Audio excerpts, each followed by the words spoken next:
सशक्त श्रेष्ठ भारत मेरे YouTube चैनल पर आपका स्वागत है।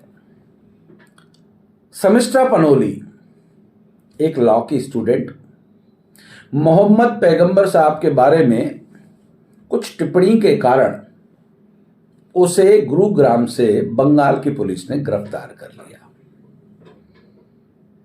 प्रकरण दर्ज किया कि किसी की भावनाएं आहत हुई।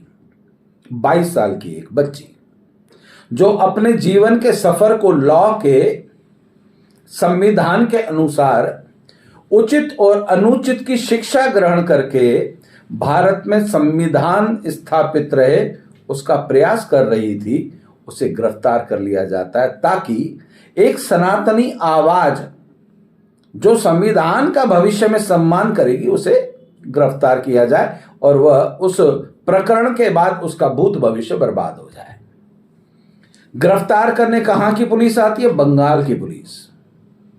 जिस बंगाल के अंदर हिंदुओं की संपत्ति को तृणमूल नेता अपनी आंखों से जलता हुआ देखते हैं और कोई कार्रवाई नहीं करते, वहां की पुलिस हिंदुओं को कहती है रात को 11 बजे के बाद थाने में बुलाकर हम तुमसे पूछेंगे कि जय श्री राम के नारे तुम क्यों लगा रहे थे।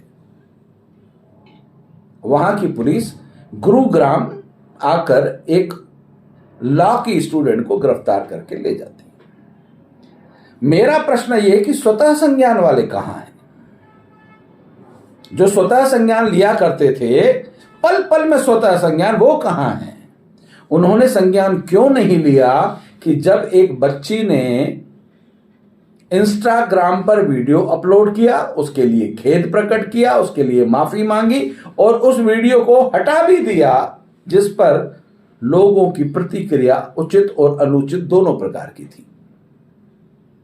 स्वतः संज्ञान वाले तब कहां चले जाते हैं जब हिंदू देवी देवताओं का अपमान करने वाले कई डायरेक्टर, प्रोड्यूसर या कई मुल्ला मौलवी उन पर अभद्र भाषा में हिंदुओं की भावनाओं को आहत करने की एक कार्रवाई करते हैं। तब कहां जाते हैं स्वतः संज्ञान वाले? एक 22 साल की बच्ची ने किसी भाषा, किसी शब्दों के चक्र में अगर मर्यादा छोड़ दी तो क्या उसकी 22 साल की उम्र में वो जो न्याय की कुर्सी पे बैठे हुए या प्रशासनिक कार्रवाई करने वाले 50, 55, 60 साल के लोगों को इस चीज का अनुभव नहीं रहा कि 22 साल की बच्ची से गलती हो सकती है, उस पर कार्रवाई हो जाती है।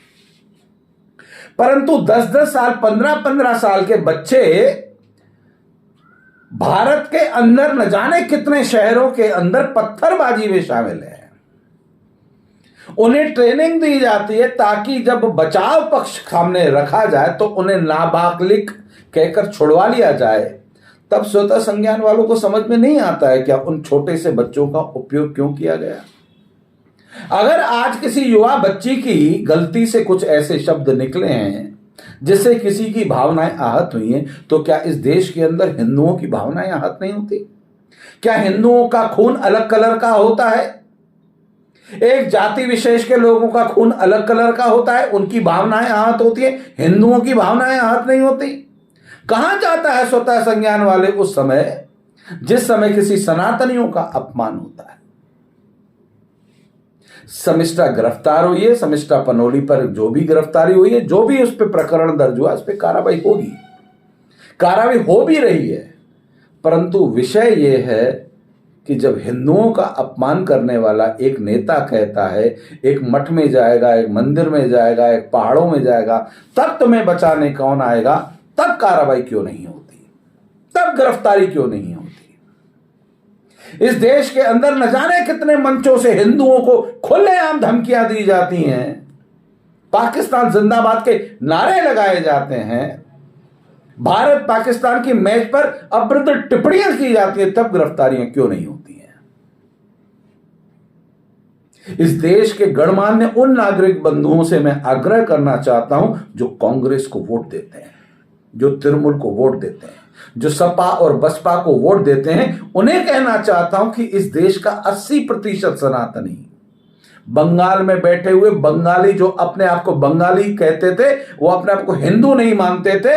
अब जब बांग्लादेश के अंदर उनके परिवार के कई लोगों की इन तुष्टीकरण की राजनीति करने वाले राजनीतिक दलों के कारण उनकी ही संपत्तियां जलाई गई।